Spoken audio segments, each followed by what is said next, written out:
So welcome to the office. This is my studio. This is where it all happens. I love printing my own Bible, plenty of room for notes. All the themes are color-coded, so I've got colored pencils. This is actually Psalms. We've been working through the Psalms. Every single chapter, this one actually took 2 binders. I've got 150 chapters. But as I color code through, I take my notes, right? Just my thoughts on the right, kind of outline on the left, and then on the opposite page, I'll put my writing notes for what I want to go into the guide. So when I highlight the key themes, it just lights up the page, and I can see how the chapter's coming together, the themes as they come and go. I love looking back at old notes. I've got a bookshelf of all my notes through books of the Bible, and every chapter has memories for me. But this, for me, is a perfect setup from study to recording. It takes me about 2 days to put together one audio guide for a Bible chapter.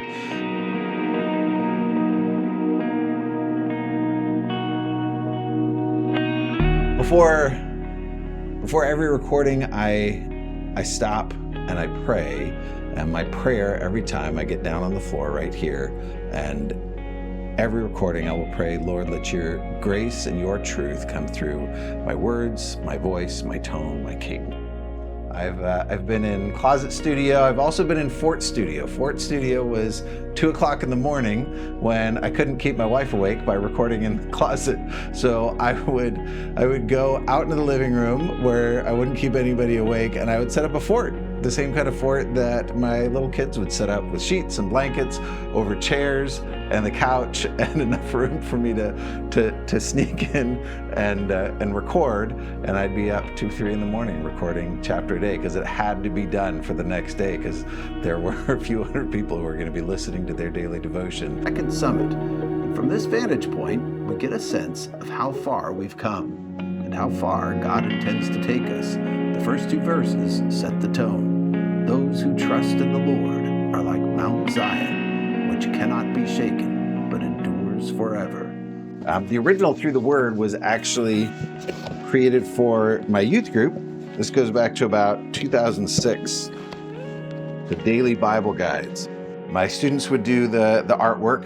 I had a bunch of really gifted artistic kids, so every week I would commission a piece of artwork from one of my kids. You can see these going through the book of Numbers. This one's going through Zechariah. Here's Ezra. And they would have a daily guide. So here it is, July 22nd, 2009, the word through. For me, it was all about we made it through a trial. That's what through was all about. But then today I got this, through the word. What a great idea for a daily study.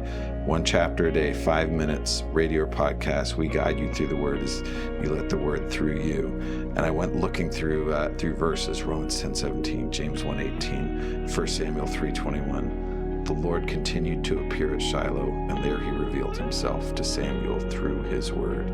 1 Samuel 3:21. That's what we want to do. We want God revealed as the word is opened up.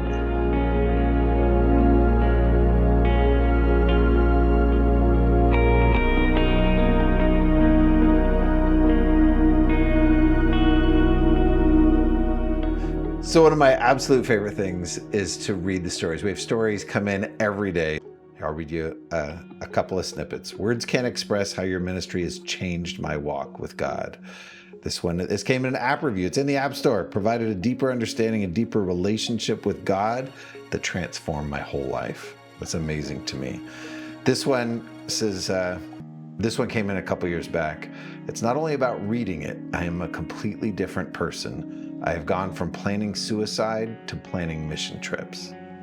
That's incredible.